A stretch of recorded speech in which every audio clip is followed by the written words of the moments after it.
Hey everyone, welcome to my YouTube channel. Today we are going to learn modal verbs. These tiny little words might, would, could, should, can transform your English in a way that you will thank me. Thank you, Nandini. Because these modal verbs will tell you about how to be polite, how to ask permission, and also mood, tone, and so many things. So let's dive into the video. First modal verb we have can. Can has different usages. The first usage of can is ability. It is used to show that I can do something. To show ability. I can swim. It means that I am able to swim. I am able to speak in a way that I ever wanted. Second usage of can is opportunity. For example, I can go now that I have finished working. Third usage of can is permission. Their parents say they can have a party. Their parents allow them that they can have a party. Now let's learn the second modal verb, which is could. Now I can explain your could in a very simple way. Now just imagine you are my student and you're writing something, and I just told you that you can write this in a better way. Okay? And tomorrow is your exam and you wrote that thing at school as well. Then you came back to me and asked, is this correct? I would say you could have written in a better way. We use can for the ability in present and we use could for the ability in past. It can also be used as a suggestion. You could have taken a long weekend to visit your family. A polite request with could is all that I want. Could you phone me when you arrive?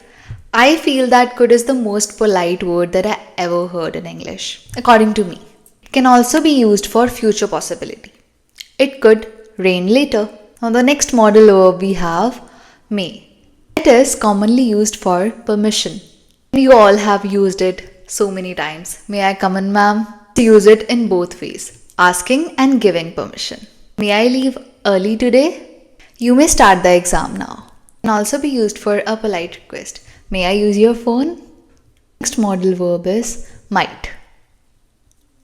Might is used to indicate a lower possibility or uncertainty. It might snow tonight. Less certain than may. It can also be used as a conditional. If you give me a chance, I might impress you. Can also be used as possibility. The dog might be the one who made the mess. Suppose you borrowed a book from the library and you have 15 days to return it. As a teacher, I reminded you that you should return it when there were 5 days left. I told you that, Rohan, you should return the book, right? However, you didn't do it. Now, with just 1 day left, I told you that, Rohan, you must return the book. Now, did you get the difference? With 5 days left, I said should. With 1 day left, I said must. Must is an obligation. Must is an strong obligation. However, should is just an advice. We also use should for recommend. For strong bonds, you should drink milk. We also use should for expectation. She should be here now. Whereas must is used for strong recommendation. To be healthy, you must eat well. Necessity. Visitors must sign in at reception.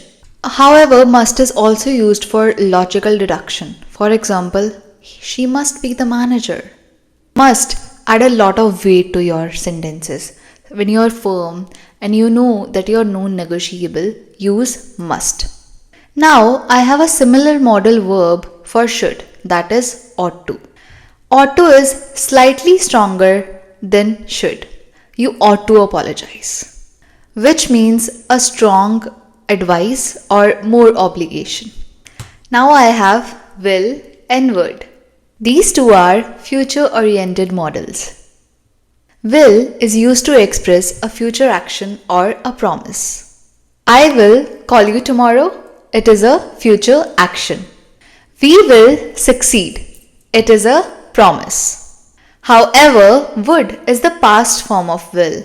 It is used in conditional sentences and it is also used to make polite offers. If I were you, I would take that job. It is a conditional. Would you like some tea? A polite offer. Will is direct and confident. Would add a layer of politeness. Dare you, speak to me like that. Dare is also a modal verb, which is a bit more dramatic.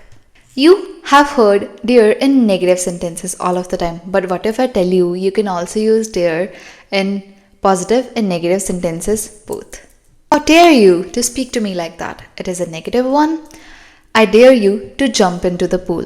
It is a challenge one, which is considered as positive. It's not common in everyday speech, it is more of a bold word. I used to play basketball every weekend. Used to is also a modal verb.